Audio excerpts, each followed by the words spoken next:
Hey guys, and welcome to our first set of videos on China. We're going to be doing lots of different notes on China. We're going to stop periodically throughout, that way these videos aren't too terribly long. So on your notes, if you have the original notes that we printed out before we went on this extended break, the ones that are in your binder, you'll just kind of stop when I stop. If you have the notes that are on the computer, you'll notice that I added kind of checkpoints. And we're going to stop periodically throughout these videos or throughout this unit, so these videos don't get too long, you don't get too much information too quickly, and those kinds of things. Some cool things to kind of make you aware of before we start. I have a new little fun tool, which is my writing stylus, and I'm going to be using my iPad. I have it currently mirroring what's on my screen, so I can write on this. Oops, so I can move it on my iPad. I can write on it. So what I'm going to be doing, you're going to see me kind of look down quite a bit because that's where I'm going to be writing. When I write, it's going to show up on the screen. So to kind of give you a little bit of a heads up that that's going to be the way that I complete this. So I'll still be kind of writing them in with you as you go. Like I said before, you can either fill these in the notes that are in your social studies section of your binder, or if you don't have your binder or can't find the notes or just want to type it instead, you can. I linked a copy of the student notes on Google Classroom with this video, so you'll be able to use that as well. So I have a couple of options for you. This presentation will also be on Google Classroom, so if at any time you miss something, you want to go see it again, or there are going to be videos that are going to be on here periodically that I won't show you in our whole video, but you can go back and watch those videos later on too. So let's talk about China. We've talked about the geography of China already. I know it's been a while. We talked about how it's situated between all these different kind of landforms. It's between the Gobi Desert in the north, the Taklamakan Desert in the west, the Pacific Ocean in the east, and then we have the Himalaya Mountains in the south. It also has two important rivers, the Yellow River and the Yangtze River. Those both provide fresh water, food, fertile soil, and transportation to the people in China. Flooding is good because it brings fertile soil. It's also bad because it brings destruction and it brings people drowned, people died from that. Only about a tenth of the land is actually farmable in China because of the different mountains and deserts. And then because of the way that it was situated, it didn't have a lot of outside influence. It wasn't influenced by other people, other cultures. It was very landlocked, so it kind of developed its own culture outside of other places. So let's get into religion. Okay, there are three. Ooh, hold on. There are three major religions or philosophies that played a part in shaping China. Okay, so we have Taoism, we have Confucianism,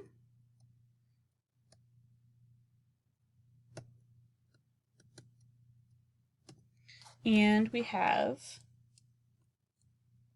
Buddhism. And you'll have to excuse my bad handwriting. I'm trying to kind of get used to writing with this. That's a C. Confucianism. So those are the three major religions that shaped ancient China. It was Taoism, Confucianism, and Buddhism. We're going to start by looking at Taoism. And Taoism was founded in the Zhou dynasty. And we're going to talk about dynasties more when we get, this is an O, when we get into politics and government. So it was formed by the Zhou dynasty in the 6th century. Taoism promotes oneness with nature. Ooh, my A got a little funky there. Oneness with nature. I'm going to flip sides here. With little interest in rules or government. Very much free spirits, people that practice Taoism. Don't really believe in rules and restrictions or that kind of thing. A lot of harmony and balance, oneness with nature. There are still people that practice Taoism, not very many, but there is some. Confucianism, so this lovely man here, this is Confucius. So I'm going to flip my page here. Oh, it's the wrong page. Confucianism, there we go. If I can spell it correctly. Confucianism. Confucianism was founded by a man named Confucius. You've maybe heard of the name Confucius before. Very, very popular Chinese teacher, still kind of popular today in some ways. You maybe hear someone say like, Confucius says blank. Very much a great thinker in China. China's really first great teacher and thinker, Confucius was. And that's why this kind of philosophy or religion of Confucianism came out of that. So Confucius developed a system for moral living.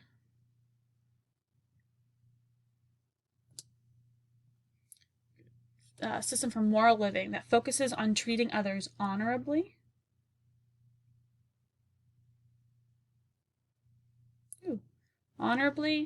politely, and respectfully.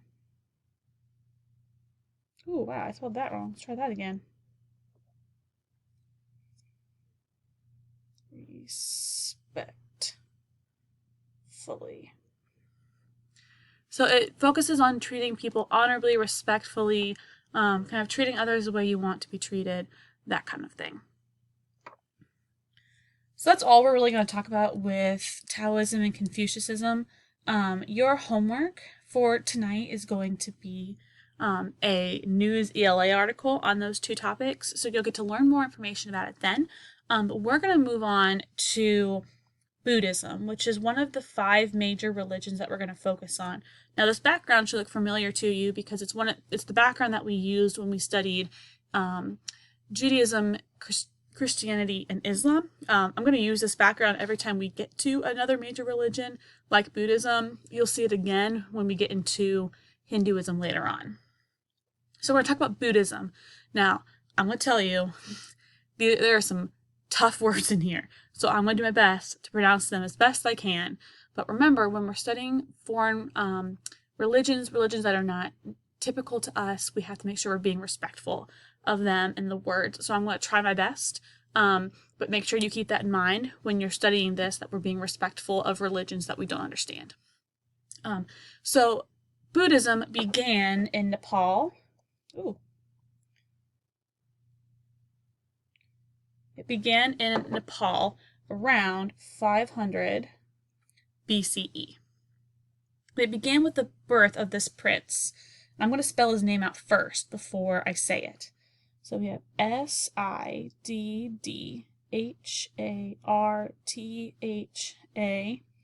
and Gautama. Siddhartha Gautama. So this prince, okay, he was living in this life of luxury. Okay, as you know, most royalty does, right? They're living the life of luxury. And he was really shielded from a lot of things. He was shielded from any sort of knowledge of religion or suffering. He didn't know what it was like to suffer. He didn't know what it was like to want.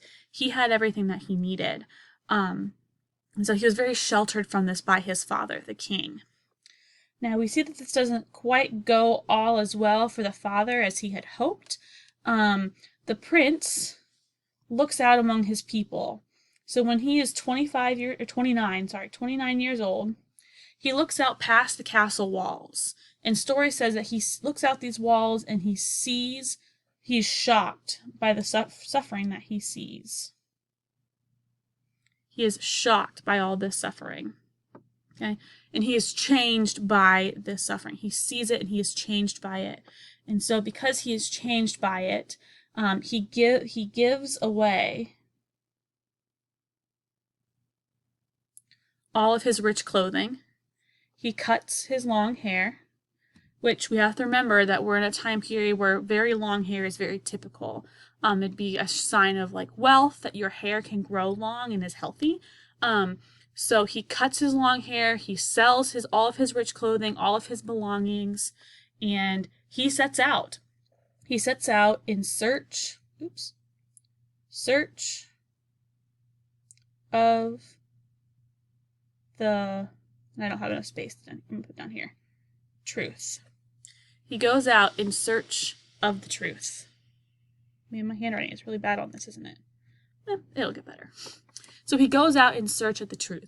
He's determined he's going to find the reasoning behind why these things are happening. He wants that knowledge. He yearns for it. So he sets out. He determines he's going to figure out the world. He's going to figure out why it all happens the way that it does.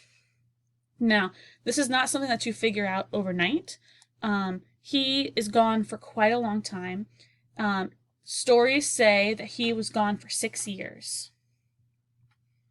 Okay, so he's gone for 6 years, and after that 6 years, he determines that the cause of human suffering is human desire.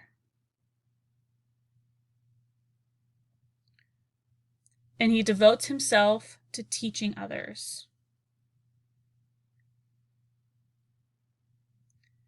He determines that the reason why people suffer, the reason why bad things happen, and the reason why people have needs and things like that is because of human desire. Their need to have something, which I guess you can kind of understand why, like, I'm suffering because I don't have something that someone else has. So he determines through his travels and things like that, that the cause of the suffering is human desire. That's an H. Human desire, and he devotes himself to teaching others, to finding or to ridding themselves of desire. He eventually becomes known as the Buddha, and we do a capital B, or Buddha means enlightened one.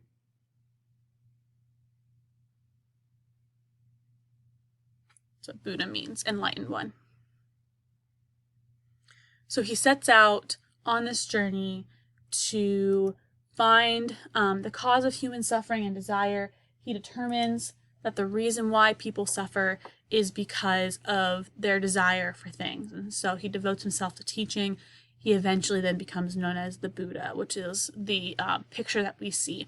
Now we tend to associate the Buddha with kind of that fat like idol, and I'm not 100% sure why that is. A lot of pictures that I've seen don't depict him as being fat. Actually, let me show you here a picture of the Buddha that I found online. So here you'll notice that the picture here, he's not depicted as being the big chubby guy, and I'm not really sure why that is. It's something that I'll have to look into, and if you know, maybe you can drop a comment underneath if you find anything. But the depiction of the Buddha that we see here is the more common one. So we see like an artist rendition of what the prince would have looked like, and then maybe like an idol that you would see in the house of someone who practices Buddhism. Someone who practices Buddhism is known as a Buddhist. So that's why we see what we see here. So we're actually going to stop there for today. That's where I'm going to pause this video. This is kind of our first checkpoint, so we're going to stop here. Your homework tonight is to make sure that you complete that News ELA article. The article itself that you can read is on a Google Doc, and then the questions that go with it are actually in the Google form that's right underneath it. So when you complete those questions, make sure you put your name and your core in. You can have up that Google Doc to help you as you go through your questions. I highly encourage you to do that. There's also going to be a recording of Miss Hurlis reading that News ELA article. So if you would like to listen to it rather than read it yourself, the option is there as well. So when you do the questions, it will give you your score right away. You'll be able to see it. We are probably going to take a grade on this because it's something that you're familiar with, but we'll be flexible with you. We'll kind of curve it like we normally do. If you have any questions, please let us know, but good luck, guys.